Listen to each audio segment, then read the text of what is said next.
Hi friends, ఈరోజు మన వీడియోలో దోసకాయ పచ్చడి అండి.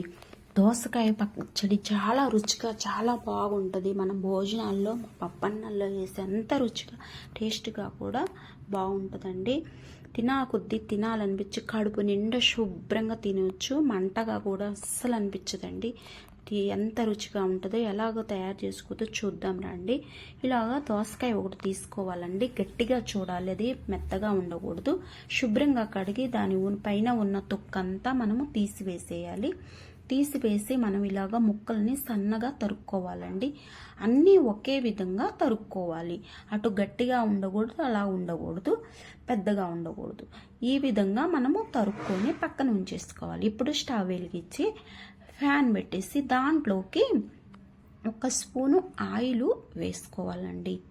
ఆయిల్ వేసి ఆయిల్ మనకి వేడెక్కిపోయినాక వేడగనివ్వాలి. వేడైనాక మనము 10 సుమారు పచ్చిమిర్చి తీసుకోవాలండి. పచ్చిమిరపకాయలు అలాగా 10 ఉంటాయి. అలాగ తీసుకొని వాటన్నిటిని వేసి మగ్గనివ్వాలి. బాగా వేగనివ్వకూడదు, కొంచెం అలా పచ్చివాసన పోయేంత వరకు వేగనివ్వాలి. దాంట్లోకి 1/2 స్పూను మనము మెంతులు వేసుకోవాలండి. మెంతులు ఎక్కువ వేయకూడదు, చేదు వచ్చేసిద్ది. అందుకని 1/2 స్పూన్ వేయాలి. 2 స్పూన్ల నువ్వులు వేయాలి. 2 స్పూన్లు వేసుకోవచ్చు, మన ఇష్టం. 3 స్పూన్లైనా వేసుకోవచ్చు. వాటిని కూడా వేసి వేగనివ్వాలి, కొంచెం పచ్చివాసన పోయేంత వరకు. దీంట్లో కొత్తిమీర నేను వేసానండి, నేను చూపించలేదు. 1 కప్పు వేసాను. కొత్తిమీర వేగనివ్వాలి. అలాగే చింతపండు కూడా వేసి 1-2 రెమ్మలు వాటిని కూడా పచ్చివాసన పోయేంత వరకు వేగనివ్వాలి.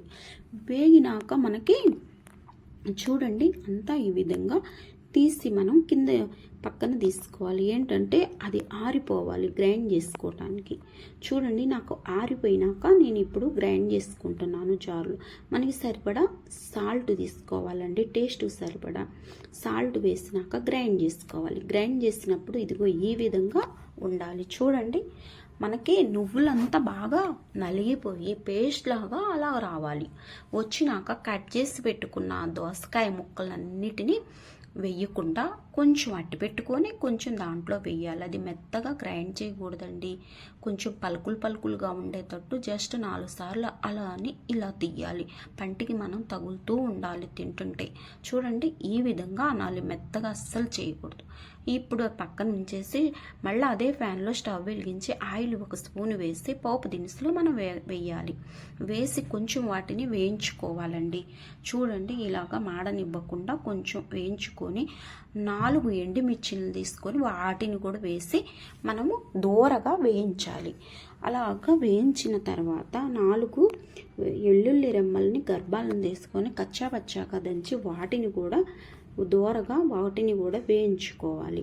వేగినాక కొంచెం కరివేపాకు 1-2 రెమ్మలు తీసుకొని దాన్ని కూడా వేసి వేగనివ్వాలి. వేగినాక మొత్తం ఈ విధంగా పక్కన ఉంచిన దోసకాయ ముక్కల్ని వేయాలండి పోపులో. ఆ వేడి మీదే మనం వేసామంటే ఆ దోసకాయ ముక్కలు కొంచెం మొగ్గుతాయి. నేను ఇంగువ మర్చిపోయానండి.